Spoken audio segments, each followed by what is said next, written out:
Hey guys, Misery here, back with another CZM video, and today we're going to be explaining the new unit Narja's kit and breaking it down. And let me tell you right now, she does not disappoint. She looks absolutely amazing. She's going to be a defense based character that scales off of defense, and her whole kit revolves around Voracity and Predation Stacks, allowing her to buff the damage output and damage cards of your main DPS. But before we get into this video, I just wanted to say I hope it's informative and helps you guys out. But something else that might help you out is lootbar.gg. Lootbar is a third-party top-up platform that can provide safe and affordable Chaos Zero Nightmare crystals and kits. They offer affordable pricing that is up to 11% cheaper than the official in-game store, and new users get a coupon on top of that for 10% off. The same amount of in-game crystals that would cost me $100 through the official store only cost me $78 on Lootbar, nearly saving me $22. They have a self-top-up process, so it's very user-friendly, and they have a fast delivery so you don't have to be stuck around waiting and can get right into the action. They are a trustworthy service offering guaranteed refunds up to 7 days after the sale and safe trades for all your transactions. Trustpilot shows them at a 4.9 star rating out of 5, and the platform is liked by tons of users having a bunch of good reviews. Don't miss out now. Sign up through my link in the description or pinned comment down below and you'll get another 10% off coupon for new users. So up on the screen right now is going to be every card for Narja and every Epiphany, including her ego skill. So just based off the latest live stream and just seeing her kits, she is a defense based sub DPS tank BRUISER that can also be a good support and buffer. So she has a lot of versatility and she can play into the controller role really good. But starting off with her basics, as you see on the screen, attack response 120 defense based damage, and then defense response heals and then gains 2 Voracity. So up on the screen right now I'm going to put a picture of what Voracity actually does. So it says when hitting with an attack card, 40% fixed heal, if health is 50% or higher,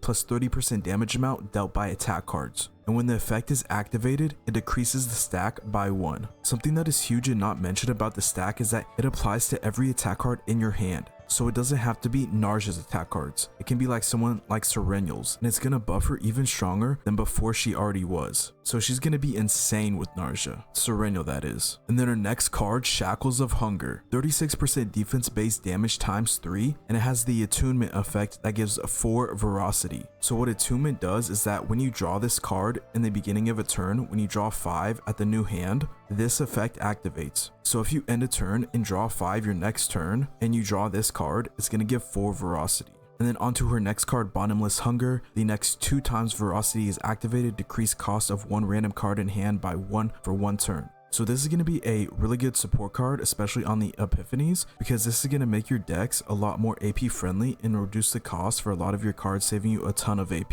And then her next card, Voluntary Control. If Voracity is fewer than 6 stacks, gain 6 Voracity. If 6 or more stacks, gain 2 Predation. So basically what Predation does is that I'm going to put it on the screen so you guys can read it. If in Voracity state, plus 80% damage amount dealt by attack cards. And when this effect is activated, just like Voracity, it decreases the stack by 1. So this is going to give even more damage on top of Voracity if you're already in Voracity state on top of the Voracity stack. I know that might sound a bit confusing, but just know TLDR is that it gives a bunch of extra attack to your main DPS. And then her next card, Domain of Voracity. 120% defense based damage to all enemies. Increase tenacity damage taken of the target by 100% until their next ravage. So this is a big AoE, and this part of her kit reminds me of Yuki because I'm going to show a clip of it up on screen right now of her doing a ton of AoE damage with this card. I think it's this card, or the clip might be Mealtime, but it's one or the other. But you're going to see her do a ton of AoE damage.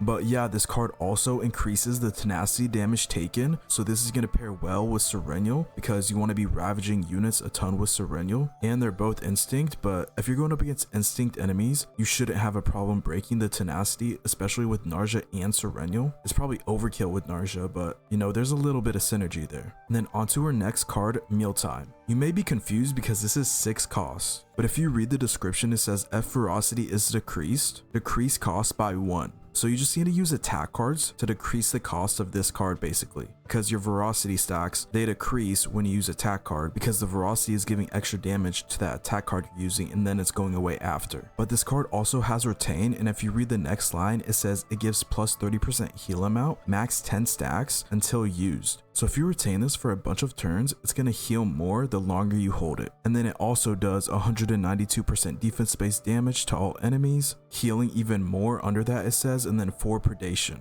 But yeah, those are all her cards. I am not going to go into every single Epiphany because this video would be way longer, and you know, I don't fully know how she works specifically in her best Epiphanies, obviously, because she isn't out yet, and I don't want to say, you know, or speak upon this unit when she isn't even out yet, and I don't even know how to use her to her full potential.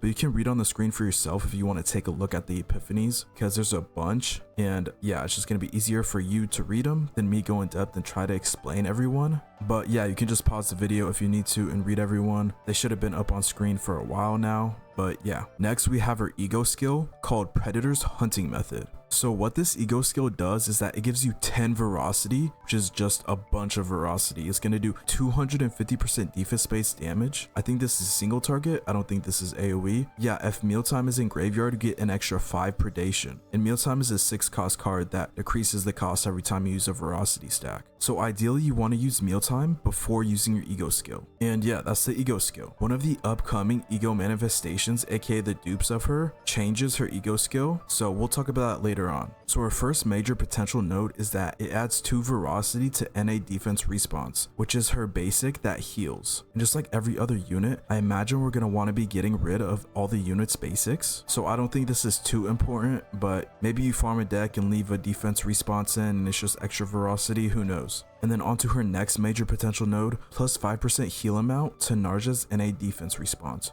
which is again her basic. And then if Narja's defense is greater than 250, add an additional plus 5% to the modifier. So just based off of reading this, maybe you are going to want to keep her basics because they are buffing this defense response a ton with these 2 nodes, and she's going to be a good sustain, giving you a ton of heal. And then onto her next and final major potential node, plus 10% damage amount to Voracity if Narja's defense is greater than 300, plus 20% damage amount to Predation. So this is going to be buffing the amount of damage that Narja buffs to your main DPS with the Voracity stacks, but it's also going to be buffing the damage amount to Predation, which I'm not sure if Predation works the same as Voracity. I think it would, because Voracity works for any unit's attack cards in your team, and Predation buffs Voracity when in Voracity state. So I imagine, yeah, Predation should also work for every unit in your team and not just Narja. And then onto her manifest egos. So her E1, what it does is that it increases Mealtime's Predation by 2. So this is just extra damage buff. It's nothing too insane. Going to be buffing your main DPS, probably Serennial. And yeah,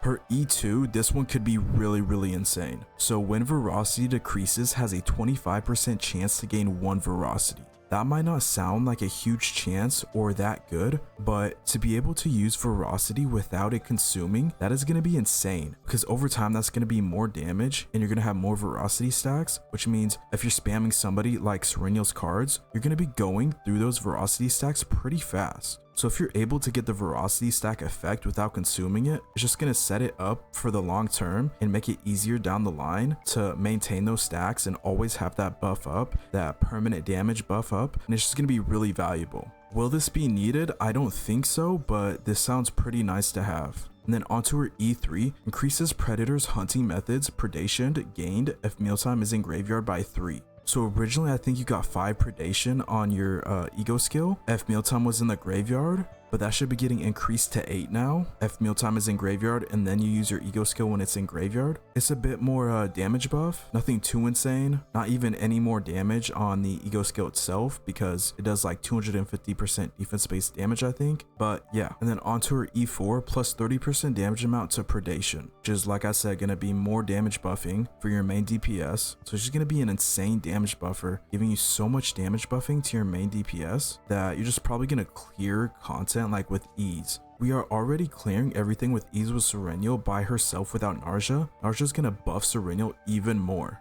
And then onto her E5, it's nothing special. It's the same as everyone's. It just increases the potential levels by 3 for the basic, unique, and common card upgrades. And yeah, the only reason you're gonna be going for this is if you're gonna be going for her E6. Then speaking of her E6, that's what we got next. So at the end of the turn, deal 50% defense base damage to random enemies and heal 1% health for each predation decrease this turn. So based off how that reads, it says random enemies. I think that's going to be AoE. I don't think it's going to be one enemy. And then it's going to heal 1% health for each predation decrease that turn. So if you decrease 10% predation that turn, it's going to be a 10% HP heal, which is going to be more sustain on top of all the healing she's already doing and buffing. So she's going to be like an insane like sustain, buffer, tank, bruiser, sub DPS. She's going to be feeling like so many roles. And then next we have her partner, Gaya. So what her partner does is that it increases the assigned combatant's defense by 8%, obviously, because, you know, she scales off of defense, and then plus 20% defense base damage amount to the assigned combatant's instinct cards. And then when using a unique attack card of the assigned combatant with an original cost of 6, plus 20% to damage amount of all allies. So that's going to be even more damage buffing to your allies and your main DPS. But based off just reading this partner's kit and how they work, this is not really going to be usable on anyone besides Narja and maybe Calipe. Like Calipe is not going to get the last effect of the original cost of 6 card,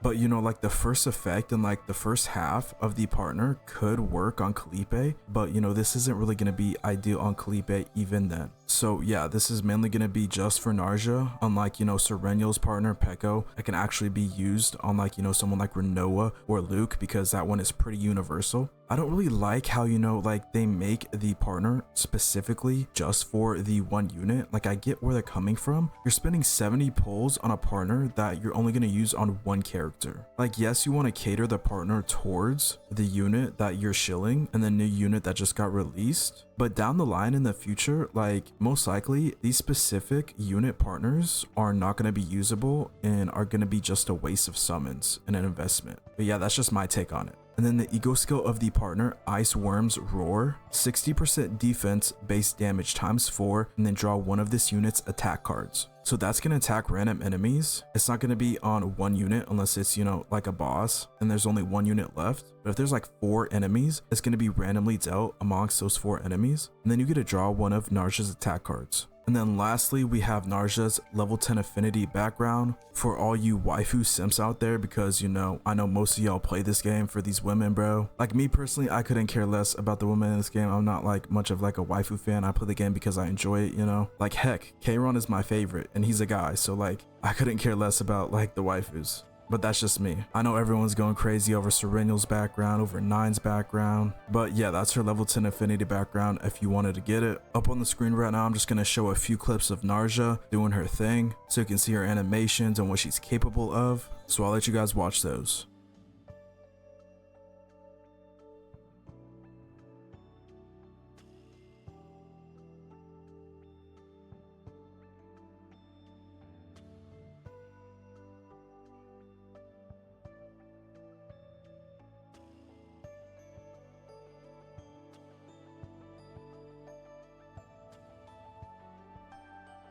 But yeah, I think I covered and talked about everything I needed to talk about on this upcoming and new unit Narja that we are getting tomorrow after Serenio's banner goes away. If you haven't summoned for Serenio yet, I highly advise to, because she is limited and probably the best unit in the game right now. She makes it so easy. But if she's not your cup of tea, then I totally understand. I think Narja is going to be an insane support mixed with like a tank, bruiser, sub DPS, buffer. Like she's going to be able to do so much, especially for chaos, because she has so many unique possibilities, just like Veronica. And that's what makes Veronica the best in the game for farming decks, because her unique cards, and unique cards can't be copied.